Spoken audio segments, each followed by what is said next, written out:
Dear viewers, you are warmly welcome in this lecture. Kindly subscribe this channel and also press the bell icon below so that you could be notified about any new video from Biology Guardian. Thank you.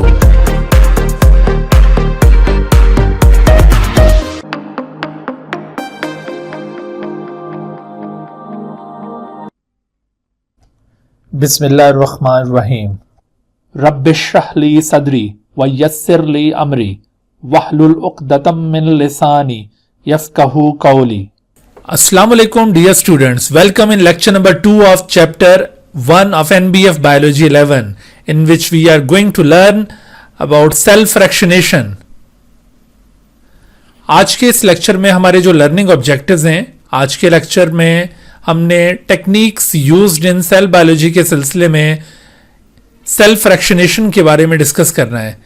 Cell fractionation cell biology में use होने वाली एक बहुत ही अहम technique है और इस technique में आप दो फर्दर स्टेप्स के बारे में देखेंगे, होमोजेनाइजेशन और सेंट्रिफिकेशन। और सेंट्रिफिकेशन की दो टाइप्स, डिफरेंशियल सेंट्रिफिकेशन और डेंसिटी ग्रेडियंट सेंट्रिफिकेशन के बारे में भी आज के लेक्चर में डिस्कस किया जाएगा। So let's start the lecture. हमने अपने कल के लेक्चर में सेल थ्योरी का कॉन्सेप्ट और सेल का कॉन्सेप्ट लर्न किया था। उसके बाद आज हमने आगे बढ़ना है और आज हमारा जो टॉपिक होगा वो है techniques used in cell biology. जी, तो सेल बायोलॉजी में सेल को डिटेल के साथ स्टडी करने के लिए बहुत सारी टेक्निक्स यूज की जाती हैं। तो उनमें से कुछ इंपॉर्टेंट टेक्निक्स जो सेल बायोलॉजी में सेल्स की डिटेल स्टडी के लिए हमें हेल्प करेंगे, उनको सबसे पहले इस चैप्टर में हम कवर करेंगे और उसके बाद फिर बकायदा सेल स्ट्रक्चर और फंक्शन स्टडी किया जाएगा। इन टेक्निक्स में आज हम जिस टेक्निक के बारे में बात करने वाले हैं वो टेक्निक है cell fractionation. This technique is known as cell fractionation.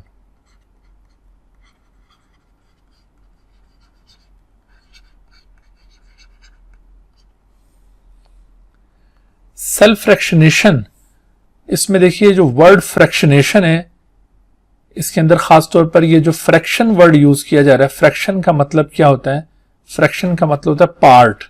Fraction means part, यानी फ्रैक्शनेशन का मतलब ये होता है कि किसी भी चीज को पार्ट्स में डिवाइड करना, to divide into parts. Fractionation का लिटरल मीनिंग क्या हो जाएगा?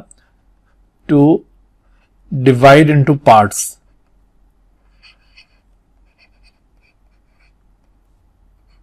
अगर आप किसी चीज को तोड़ते हैं, टुकड़ों में तब्दील कर देते हैं, पार्ट्स में उसको डिवाइड कर देते हैं, तो इस तरह से आप उस चीज को एक्चुअली फ्रैक्शनेट कर रहे हैं, फ्रैक्शनेट करना है। ठीक है, किसी भी चीज में से कोई एक पोर्शन उसमें से निकालते हैं तो दरअसल आप उसमें से कोई एक फ्रैक्शन ले रहे हैं। आप मैथमेटिक्स में भी फ्रैक्शन टर्म यूज करते हैं ना। फ्रैक्शन का मतलब है part of whole.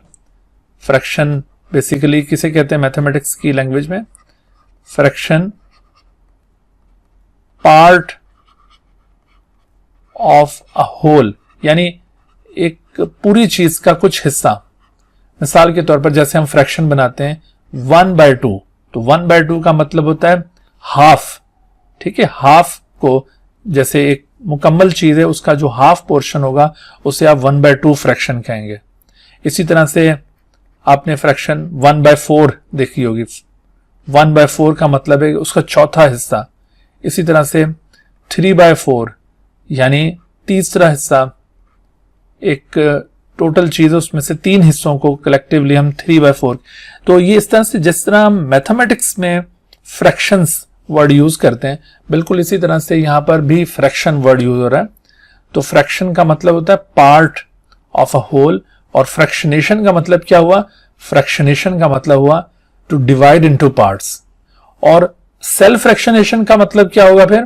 Cell fractionation का मतलब होगा कि आप अगर सेल को इसी तरह से डिवाइड करते हैं, उसको पार्ट्स में तब्दील करते हैं, उसको टुकड़े टुकड़े करते हैं और उसके पार्ट्स को अलग-अलग कर लेते हैं, so this process is called cell fractionation. So how can we define the cell fractionation? हम इसको किस तरह डिफाइन करेंगे सेल फ्रैक्शनेशन को? आप कहेंगे a technique which is used to isolate different components of the cell based upon there size and density. इस तरह से अगर आप सेल के मुख्तलिफ कंपोनेंट्स को उनके साइज और डेंसिटी के लिहाज से एक दूसरे से आइसोलेट करते हैं। आइसोलेट करने का मतलब है अलग-अलग करना, ठीक है।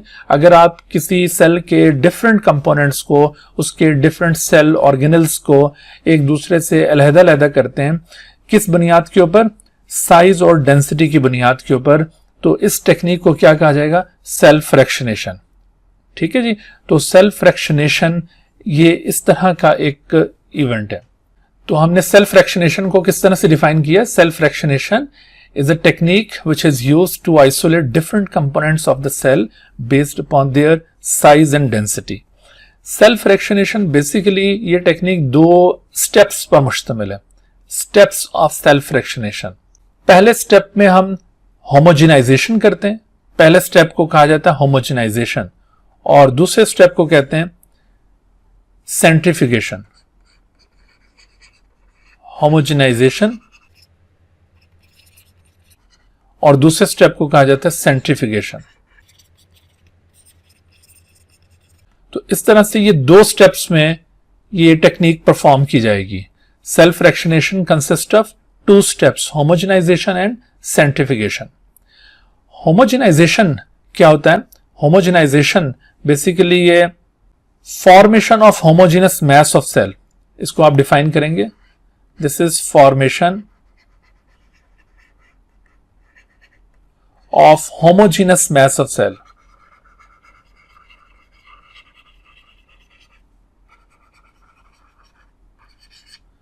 आपके पास जो भी कोई सेल का सैंपल है, आप अगर उस सेल के सैंपल को एक होमोजेनस मैस ऑफ सेल्स में कन्वर्ट कर दें।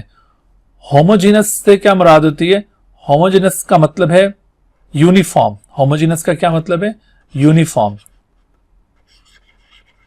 यानी एक जैसा। मिसाल के तौर पर आपके पास किसी आपने ऑर्गेनिज्म से सेल्स का सैंपल लिया, तो आपके पास ये जो सेलुलर सैंपल है, ये सेलुलर सैंपल इस तरह से किसी टिश्यू स्टेट में, सेल्स एक दूसरे के साथ जुड़े हुए हैं। आपने जब ये सैंपल किसी से कलेक्ट किया किसी ऑर्गेनिज्म से, तो आपको ये सैंपल इस तरह से टिश्यू स्टेट में मिला है। तो आपने क्या किया कि सैंपल को आपने एक मीडियम के अंदर डाल दिया और उस लिक्विड मीडियम में आपने कुछ ऐसे सब्सटेंसेस ऐड किए हैं जिनकी मदद से आप इन सेल्स को डिसऑर्गेनाइज कर सकें। यानी ये सेल्स एक दूसरे के साथ जुड़े हुए हैं ना असल में, और इनको जोड़ने के लिए यहां पर डेफिनेटली कोई सीमेंटिंग सब्सटेंस यूज हुआ होगा।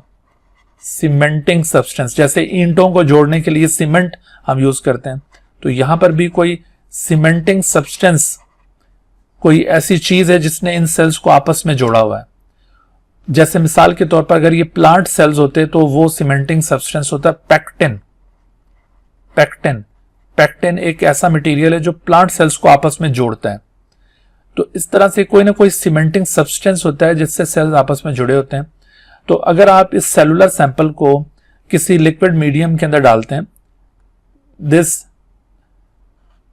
Sample is inserted into a liquid medium. ये आपके पास एक लिक्विड मीडियम है और इस लिक्विड मीडियम के अंदर आपने ये सेलुलर सैंपल को ट्रीट करना है with the help of an enzyme which can digest this cementing substance. आपने यहां पे कोई ऐसा एंजाइम ऐड करना है जो इस सीमेंटिंग सब्सटेंस को डिसॉल्व कर सके। ठीक है, इस सीमेंटिंग सब्सटेंस को डिसॉल्व करने वाला कोई एंजाइम आपने यूज करना है। और इसके साथ साथ इस मीडियम के अंदर एक खास किस्म की पीएच भी आपने रखनी है, करेक्ट पीएच। और इसी तरह से यहां पर एक खास किस्म की आयनिक कंपोजिशन होनी चाहिए, आयनिक कंपोजिशन। और एक सूटेबल टेम्परेचर होना चाहिए यहां पे,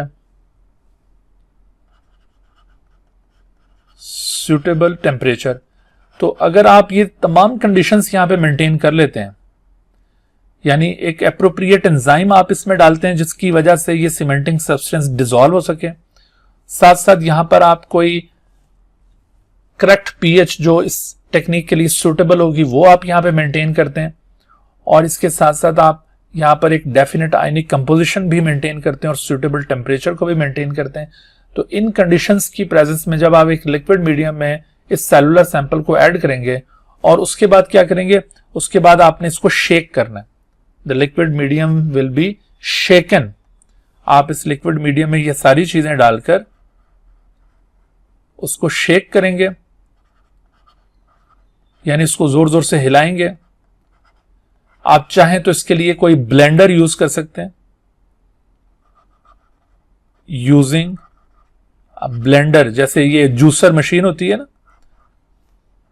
तो जैसे उसके अंदर चीजों को ब्लेंड किया जाता है, तो इसी तरह से आप कोई और ब्लेंडर या उसी तरह का कोई ब्लेंडर यूज कर सकते हैं। तो इस तरह आपने इसको शेक करना है बाय यूजिंग अ ब्लेंडर, और जब आप उसको शेक कर देंगे, ब्लेंड कर देंगे, तो अब आप देखेंगे कि वो जो सेलुलर सैंपल था अब वो आपको कुछ इस तरह से दिखाई देने लगा है। आप देखिए ट्यूब के अंदर अब आपको वो सेलुलर सैंपल बिल्कुल इस तरह से उसके सेल्स यूनिफॉर्मली डिस्ट्रीब्यूटेड नजर आएंगे। The cells are now uniformly distributed throughout the medium, यानी वो सेलुलर सैंपल जो पहले आपको इस तरह से एग्रीगेटेड फॉर्म में एक वाज़ेह तौर पर नजर आ रहा था वो सेलुलर सैंपल, अब वो सेलुलर सैंपल यूं डिस्पर्स हो गया है, बिखर गया है। उसके सारे सेल्स एक दूसरे से जुदा होकर वो इस पूरे मीडियम के अंदर डिस्पर्स हो गए। इस तरह से अगर आप किसी भी सेलुलर सैंपल के सेल्स को एक दूसरे से अलग करके उसको किसी लिक्विड मीडियम में इस तरह डिस्पर्स कर देंगे और उनका एक uniform mass of cell prepare कर लेंगे, तो such a uniform mass of cell is called cell homogenate. ये क्या चीज बन गई आपके पास? सेल होमोजिनेट बन गया आपके पास, सेल होमोजिनेट, या इसको सेल सस्पेंशन भी कहते हैं। सेल सस्पेंशन आपके पास प्रिपेयर हो गया। तो ये सेल होमोजिनेट या सेल सस्पेंशन, इसकी फॉर्मेशन दरअसल होमोजिनाइजेशन कहलाती है। What is homogenization? The first step of cell fractionation technique is homogenization. Homogenization is the formation of homogeneous mass of cell. और होमोजीनस मैस ऑफ सेल क्या होता है? Homogeneous mass of cell is a uniform mass of cell. इसको cell homogenate भी कहा जाता है या इसको सेल सस्पेंशन भी कहते हैं। और ये अमल किस तरह से हम परफॉर्म करते हैं? इस अमल को परफॉर्म करने के लिए आपने सेलुलर सैंपल को एक लिक्विड मीडियम के अंदर in the presence of an appropriate enzyme जो कि उसके सीमेंटिंग सब्सटेंस को डिसॉल्व कर सके, as well as correct pH, ionic composition और सूटेबल टेम्परेचर, इनकी मौजूदगी में जब आप लिक्विड मीडियम में उस सेलुलर सैंपल को शेक करते हैं विगोरसली, उसको शिद्दत के साथ उसको शेक करते हैं, तो इस शेकिंग के रिजल्ट में, इस ब्लेंडिंग के रिजल्ट में आपके पास इस तरह से एक बिल्कुल uniform mass of cell prepare हो जाता है। तो this uniform mass of cell is called cell homogenate या cell suspension, and the formation of this cell suspension is called homogenization. ठीक है बेटा, आपको ये होमोजिनाइजेशन टर्म समझ में आ गई है कि होमोजिनाइजेशन बेसिकली किसे कहते हैं? कोई कंफ्यूजन तो नहीं रही यहां पर अब? गुड। अच्छा, अब देखिए होमोजेनाइजेशन के बाद दूसरा स्टेप क्या होगा, क्योंकि सेल फ्रैक्शनेशन 2 स्टेप्स पर मुश्तमिल टेक्निक है। दूसरा स्टेप होगा सेंट्रीफ्यूगेशन। चलिए अब सेंट्रीफ्यूगेशन को देखते हैं। सेंट्रीफ्यूगेशन को कैसे डिफाइन करेंगे? Centrifugation is the next step of cell fractionation. आप इसको डिफाइन कर सकते हैं, the process to separate the substances on the basis of their size and density under the influence of a centrifugal force. हाँ जी बेटा, तो इसको हम किस तरह से डिफाइन करेंगे? Centrifugation can be defined as the process which is used to separate the substances on the basis of their size and density under the influence of a centrifugal force। एक centrifugal force के under influence अगर आप मुख्तलिफ substances को एक दूसरे से separate करते हैं ना, आपके पास इस तरह से देखें सब्सटेंसेस का एक मिक्सचर मौजूद है।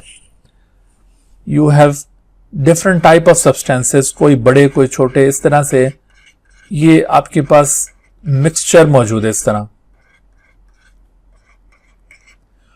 और इस मिक्सचर में मौजूद ये जो डिफरेंट साइज के और डिफरेंट डेंसिटी के कंपोनेंट्स हैं, और अगर आप इनको एक दूसरे से अलग-अलग करने चाहते हैं, आप चाहते हैं कि जो सबसे बड़े वाला है वो अलग हो जाए, उससे छोटा अलग हो जाए, तो इस पर्पस के लिए आप क्या करेंगे कि इस मिक्सचर ऑफ डिफरेंट सब्सटेंसेस को आप सेंट्रीफ्यूज करेंगे। सेंट्रीफिकेशन, दरअसल सेंट्रीफ्यूज मशीन के अंदर उसको ट्रीट करने को कहा जाता है। सेंट्रीफिकेशन, इसको दूसरे लफ्जों में यूं भी कहा जा सकता है कि this is treatment of a sample in a centrifuge machine. Treatment of a sample in centrifuge machine. और ये जो सेंट्रीफ्यूज मशीन होती है, ये कैसी मशीन होती है? सेंट्रीफ्यूज मशीन एक ऐसी मशीन को कहा जाता है जो चीजों को रोटेट करती हो। यानी इस केस में ऐसा होता है कि हम ये जो सैंपल है ना, उसको किसी एक सेंट्रल एक्सिस के गिर्द घुमाते हैं। आप देख रहे हैं कि ये एक सेंट्रल एक्सिस, और इसके साथ हमने यहां पर ये एक सैंपल उसको यूं ट्यूब के अंदर पोर कर दिया है, और दूसरी ट्यूब हमने ये इसके साथ इधर होल्ड कर दी है। इसके अंदर भी सैंपल मौजूद है हमारा। और अब हम इसको जब ऑन करेंगे, सेंट्रल रॉड, इसके साथ नीचे कोई मोटर यहां पे लगी हुई है। Suppose this is a motor, तो ये मोटर घूमेगी, और इस मोटर के घूमने से ये रॉड घूमेगी, और जब ये रॉड घूमेगी तो इसके रॉड के घूमने से ये ट्यूब्स भी घूमेंगी। तो इस तरह से जब ये ट्यूब घूमेंगी तो एक फोर्स जनरेट होगी जो सेंटर से चीजों को अवे मूव करवाएगी। This force that moves the substances away from the centre is called centrifugal force. ये कौन सी फोर्स यहां पे जनरेट हो रही है? Centrifugal force. What is centrifugal force? Centrifugal force एक ऐसी फोर्स को कहा जाता है जो चीजों को away from the centre move करवाए। Centrifugal force can be defined as a force that moves the substances away from the center।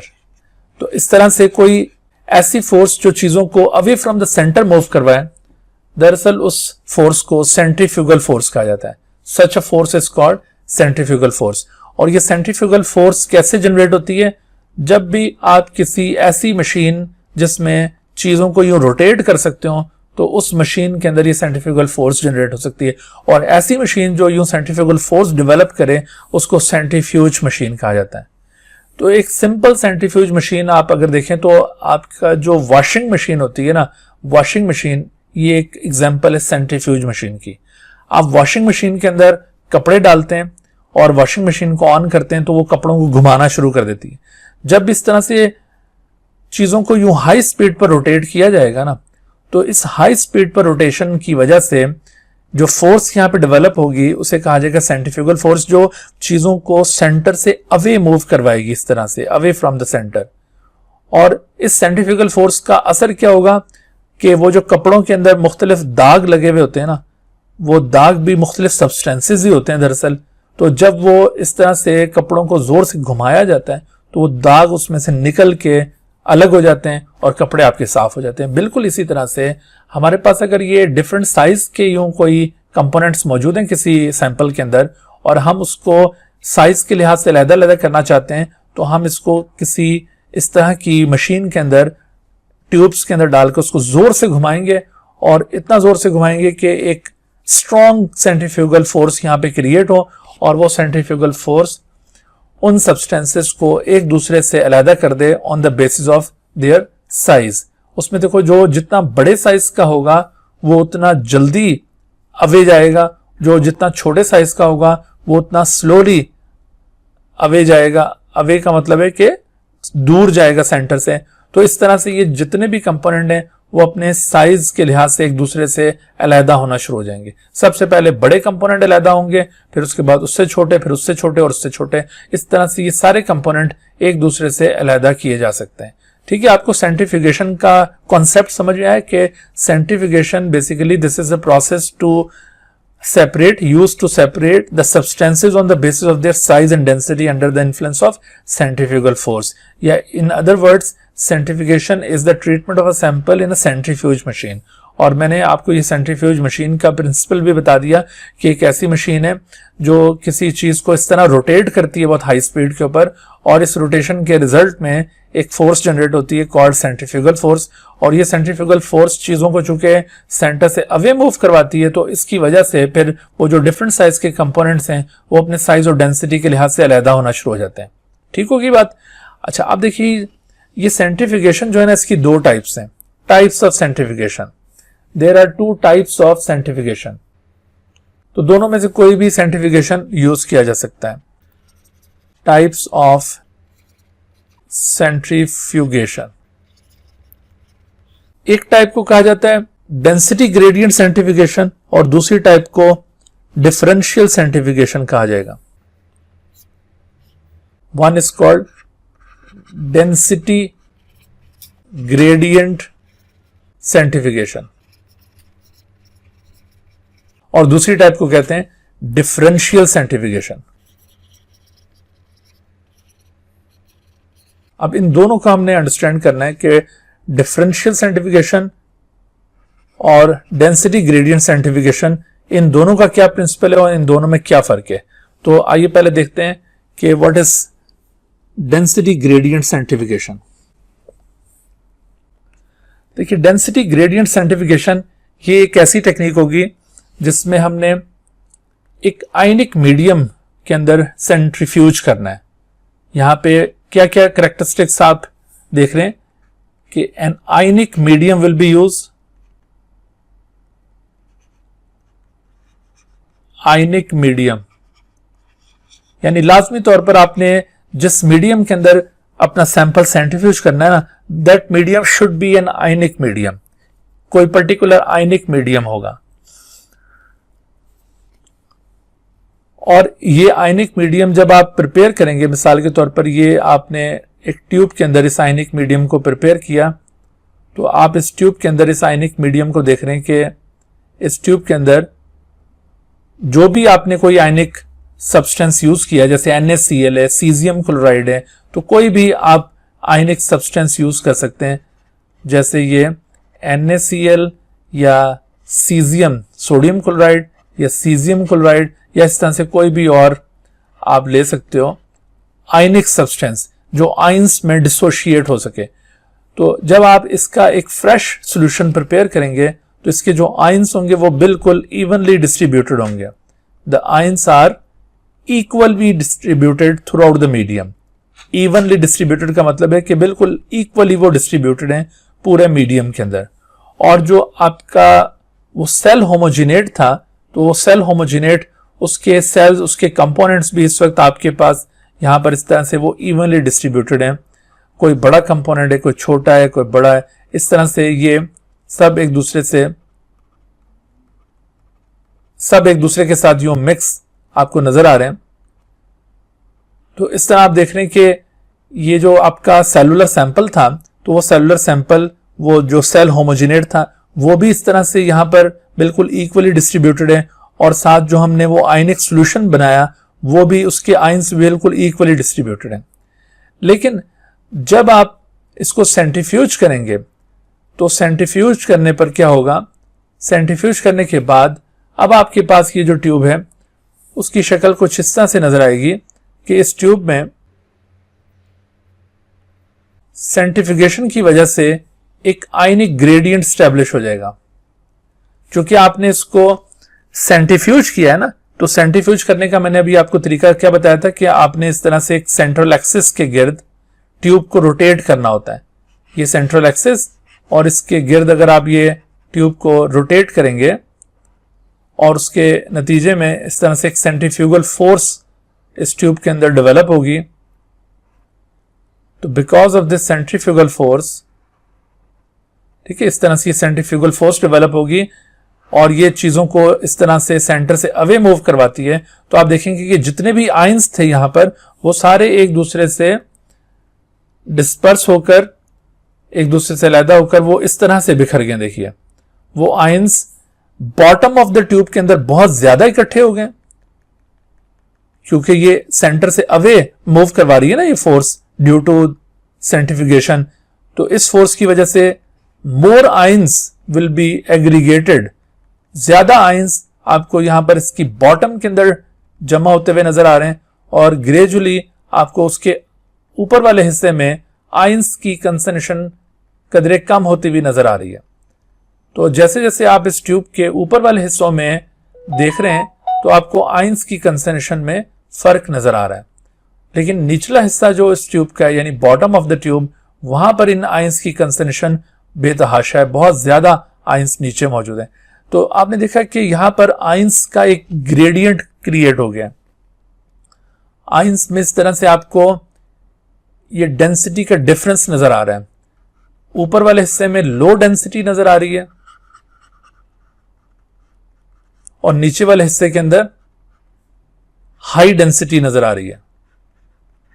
जब भी किसी दो हिस्सों में किसी भी चीज का कोई डिफरेंस क्रिएट हो जाए तो उसको ग्रेडियंट कहा जाता है। मिसाल के तौर पर यहां पर डेंसिटी के लिहाज से आपको एक ग्रेडियंट नजर आ रहा है, चूंकि ट्यूब के ऊपर वाले हिस्से में और नीचे वाले हिस्से में डेंसिटी का डिफरेंस है, तो difference in the densities at two regions is called density gradient. Density gradient किसे कहा जाता है? देखो वर्ड हम यूज करें डेंसिटी ग्रेडियंट। मैंने आपको बताया कि ग्रेडियंट दरअसल डिफरेंस को कहा जाता है। किसी भी चीज का अगर आपको डिफरेंस नजर आ रहा है ना दो जगहों पर, तो उस चीज के डिफरेंस को दरअसल ग्रेडियंट कहा जाएगा। अगर मिसाल के तौर पर किसी जगह पर बहुत ज्यादा अफराद इकट्ठे मौजूद हैं और किसी जगह पर बहुत कम अफराद मौजूद हैं, तो ये अफराद का, इंडिविजुअल्स का ग्रेडियंट आपको नजर आ रहा है। इसी तरह से अगर किसी जगह पर किसी चीज की कंसंट्रेशन ज्यादा और किसी दूसरी जगह पर उसकी कम है, तो वहां पर कंसंट्रेशन का ग्रेडियंट नजर आ रहा है। इसी तरह से हमने यहां पर डेंसिटी के हवाले से बात की है कि जो बॉटम ऑफ द ट्यूब है, उस बॉटम ऑफ ट्यूब के अंदर आपको डेंसिटी ज्यादा नजर आ रही है, और जबकि ये जो ऊपर वाला हिस्सा है ट्यूब का, वहां पर डेंसिटी कम नजर आ रही है। तो यहां डेंसिटी का ग्रेडियंट क्रिएट हो गया। बेटा आप मेरी बात समझ रहे हैं कि ग्रेडियंट से मतलब क्या है? ग्रेडियंट का मतलब है डिफरेंस।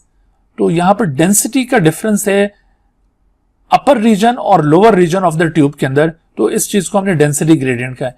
तो ये सेंट्रीफ्यूगेशन के नतीजे में ये डेंसिटी ग्रेडियंट क्रिएट हुआ है, और इसी डेंसिटी ग्रेडियंट की वजह से अब वो जो डिफरेंट साइज के कंपोनेंट्स हैं ना, जो एक दूसरे से अब अलहदा हो चुके हैं, वो यहां पर अपनी एप्रोप्रिएट डेंसिटी पर सेडिमेंट फॉर्म कर लेंगे। सेडिमेंट यहां पर क्या होगा कि जो सबसे बड़े साइज के कंपोनेंट्स है वो अलहदा होकर यहां बॉटम के अंदर उनका एक सेडिमेंट बन जाएगा, उनकी एक लेयर बन जाएगी। जो उससे छोटे साइज के कंपोनेंट्स है वो उससे ऊपर वाले हिस्से में अपनी एप्रोप्रिएट डेंसिटी पर वो एक सेडिमेंट फॉर्म कर लेंगे, वो इधर इकट्ठे हो जाएंगे। सेडिमेंट कहते हैं तह को, यानी उनकी तहें बन जाएंगी। इसी तरह से जो इनसे भी छोटे होंगे वो उससे ऊपर वाले हिस्से के अंदर वो एक सेडिमेंट फॉर्म कर लेंगे। यानी हर कंपोनेंट वो अपनी डेंसिटी के अकॉर्डिंग अपनी एप्रोप्रिएट डेंसिटी वाले रीजन में सेडिमेंट फॉर्म कर लेगा। तो इस तरह से अगर आपको ये सेडिमेंट्स दिखाई जाती हैं, ये मिसाल के तौर पर यूं 4-5 सेडिमेंट्स आपको यूं शो की जाती हैं, और आपसे पूछा जाता है कि बताओ किस सेडिमेंट के अंदर सबसे बड़े साइज का कंपोनेंट है। मिसाल के तौर पर मैं इधर पूछता हूं ए, बी, सी, डी और ई, ये 5 सेडिमेंट्स मैंने यहां पे शो किए हैं। These are 5 sediments. तो मुझे बताइए कि किस सेडिमेंट के अंदर सबसे बड़े साइज का कंपोनेंट मौजूद होगा? ई में, बिल्कुल, क्योंकि जो कंपोनेंट जितना बड़ा होता है उसकी डेंसिटी उतनी ज्यादा होती है, लिहाजा उसका सेडिमेंट उतने डेंस रीजन के अंदर बनता है।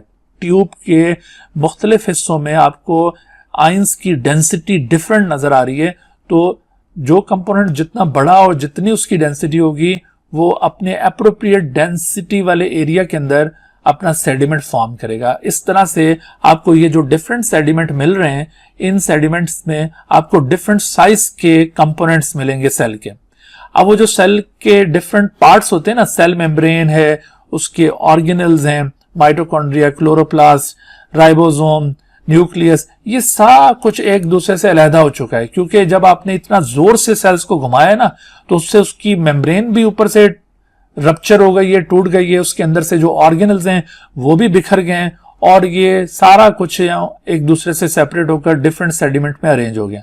तो ये वाली जो टेक्निक थी इसको डेंसिटी ग्रेडियंट सेंट्रीफिकेशन कहा जाता है। अब जब हम इस डेंसिटी ग्रेडियंट सेंट्रीफिकेशन के जरिए जब ये इस तरह से सेल के डिफरेंट कंपोनेंट्स को अलग-अलग कर लेंगे तो फिर क्या होगा कि हमने अब क्या करना है कि एक पिपेट की मदद से यहां से हम ये एक सेडिमेंट को यहां से पिक करेंगे और उसको स्लाइड के ऊपर रख के माइक्रोस्कोप में ऑब्जर्व करेंगे।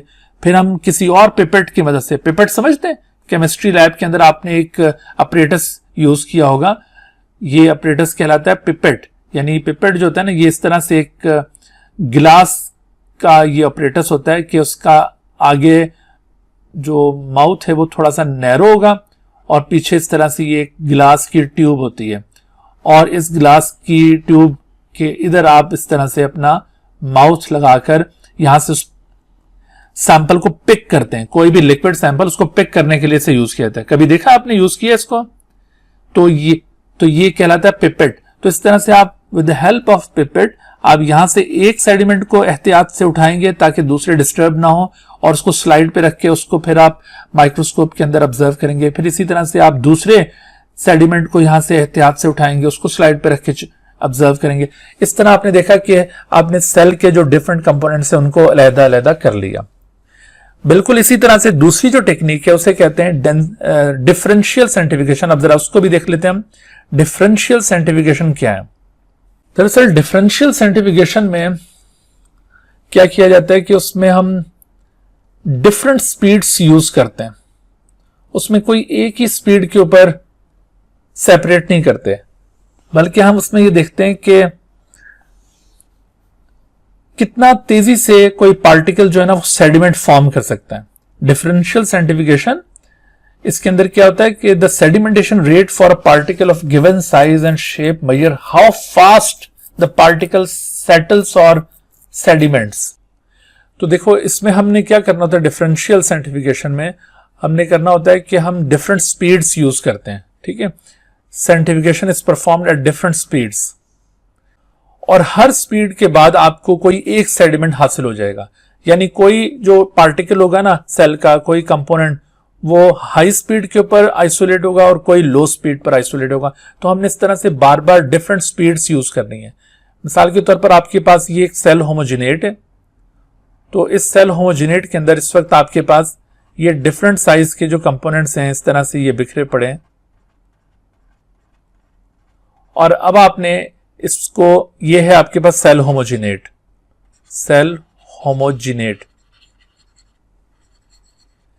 अब आपने एक स्पीड यूज की है और ये स्पीड कंपैरेटिवली लो स्पीड है और इस लो स्पीड पे जब हमने सेंट्रीफ्यूज किया इसको, तो सेंट्रीफ्यूज करने के बाद आपके पास इस ट्यूब के अंदर ये एक सेडिमेंट नीचे फॉर्म हो गया ऐसे करके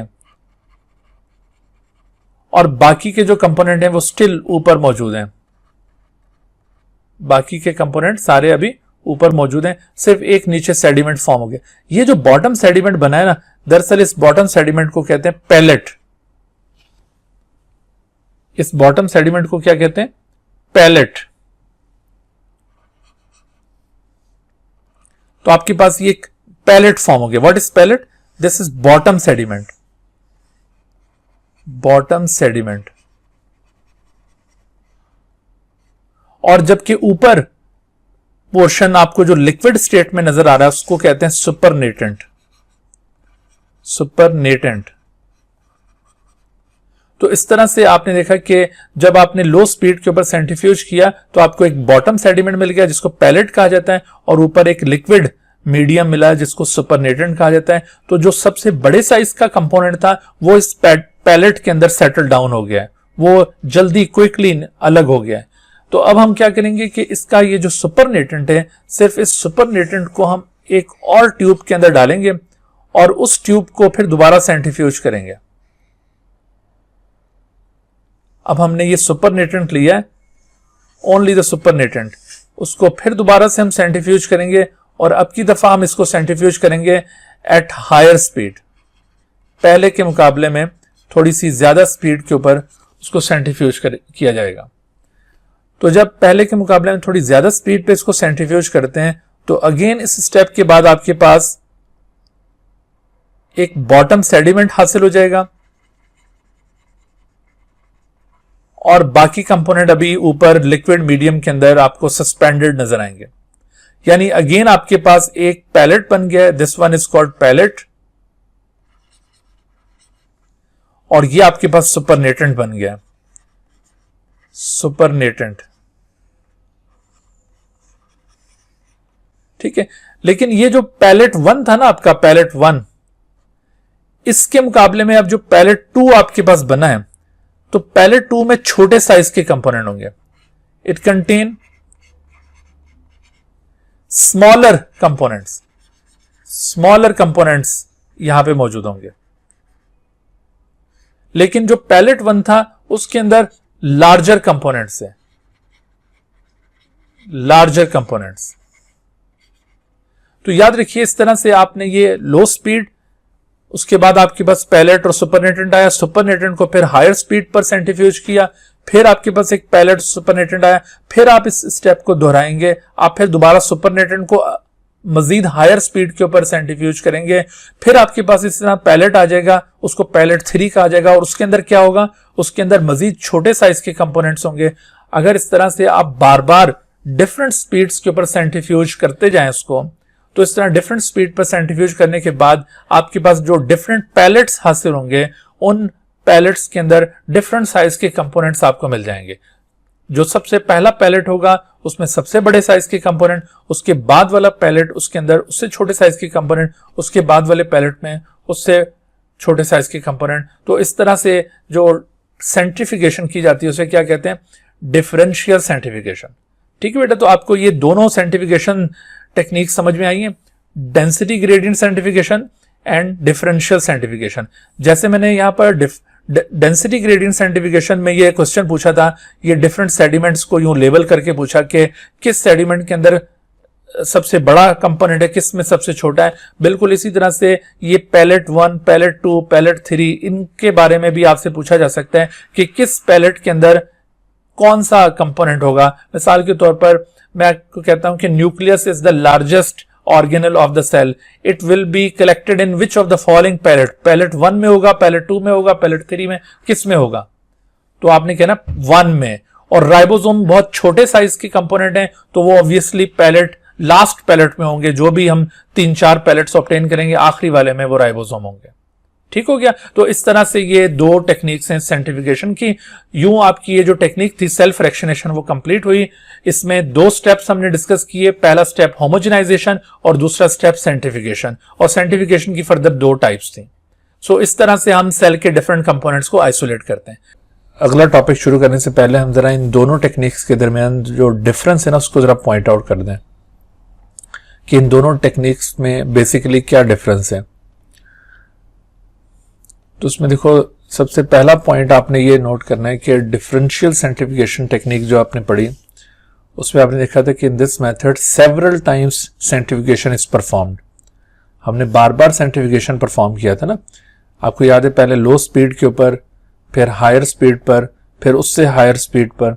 तो यहां इस केस में आपने याद रखना है डिफरेंशियल सेंट्रीफिकेशन के केस में कि several times centrifugation is performed और every time increasing speed is used. पहले से ज्यादा स्पीड के ऊपर वो सेंट्रीफिकेशन परफॉर्म की जाती है। But on the other hand जो डेंसिटी ग्रेडियंट सेंट्रीफिकेशन है उसमें आप क्या करते हैं कि ओनली 1 सेंट्रीफिकेशन इज परफॉर्म। एक ही दफा आप सेंट्रीफिकेशन परफॉर्म करते हैं, बार बार सेंट्रीफिकेशन परफॉर्म नहीं करते। एक खास स्पीड के ऊपर आप एक ही दफा जब सेंट्रीफ्यूज करते हैं तो आपके पास इस तरह एक डेंसिटी ग्रेडियंट स्टैब्लिश हो जाते हैं और डिफरेंट लेयर्स के अंदर आपके पास सेडिमेंट अपीयर हो जाते हैं। लेकिन इस केस में आपने देखा था कि हर बार आपको एक अलग स्पीड के ऊपर सेंट्रीफ्यूज करना होता है और हर बार आपको एक बॉटम सेडिमेंट मिलता है जिसको पैलेट कहा जाता है ना। तो उसमें आपको ऐसा नहीं है कि एक ही दफा में सारे सेडिमेंट फॉर्म मिल जाए। सेडिमेंट वर्ड समझ में आ रहा है आपको, सेडिमेंट क्या होता है? बिल्कुल, गुड। अच्छा, तो उसके बाद नेक्स्ट पॉइंट आप देखिए कि सीरीज ऑफ इंक्रीजिंग स्पीड, ये जो स्पीड होती है ना इसकी सेंट्रीफ्यूज की, उसको कहते हैं आरपीएम। आर इसे राउंड भी कहा जाता है या रेवोल्यूशन पर मिनट या राउंड पर मिनट, यानी 1 मिनट में कितनी दफा ये मशीन ऐसे करके घूमती है, तो ये सैंपल हमारा कितनी दफा ऐसे रोटेट कर सकता है, तो इस स्पीड को कहते हैं आरपीएम। तो यहां पर series of increasing speeds is used at each successive step.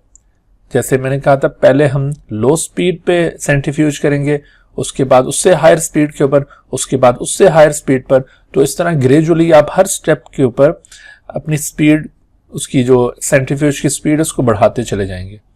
But in case of density gradient centrification only one particular speed that is RPM is used. आपने इस तरह बार बार उसको चूंकि सेंट्रीफ्यूज नहीं करना और लिहाजा बार बार आप स्पीड भी चेंज नहीं करेंगे। और फिर इसी तरह से आप देखें कि जो डिफरेंशियल सेंट्रीफिकेशन है, it is may be performed in ionic और नॉन आयनिक मीडियम। ये जरूरी नहीं है कि इसको लाजमी तौर पर किसी आयनिक मीडियम में ही परफॉर्म किया जा सकता है, दोनों पॉसिबिलिटीज हैं। It is may be performed in ionic और it is may be performed in non ionic medium. But keep in your mind कि in density gradient centrifugation there must be an ionic medium, वहां पर लाजमी तौर पर एक आयनिक medium होना चाहिए, क्योंकि आपको याद है कि जो डेंसिटी ग्रेडियंट सेंट्रीफिकेशन है उसमें आयंस की एक डेंसिटी स्टैब्लिश की जाती है, उनकी डेंसिटी का एक ग्रेडियंट स्टैब्लिश किया जाता है, और उसी के जरिए दरअसल जो मुख्तलिफ कंपोनेंट्स हैं सेल्स के, वो अपनी एप्रोप्रिएट डेंसिटी पर सेपरेट होते हैं।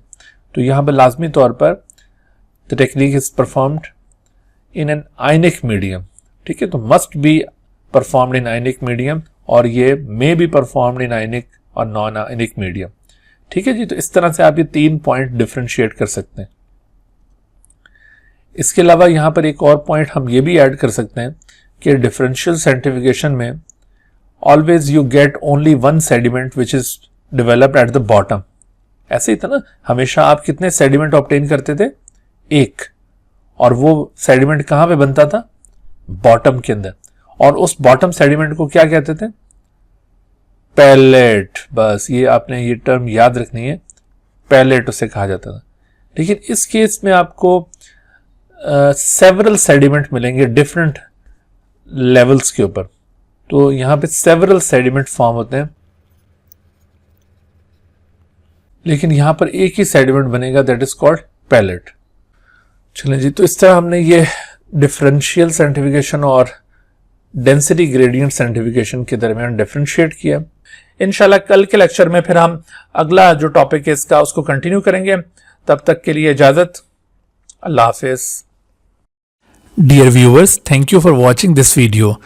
If you have not subscribed this channel, kindly subscribe it and also press the bell icon below so that you could be notified about any new video lecture from Biology Guardian. And also do not hesitate to ask any question regarding this lecture. My contacts are shown on the screen.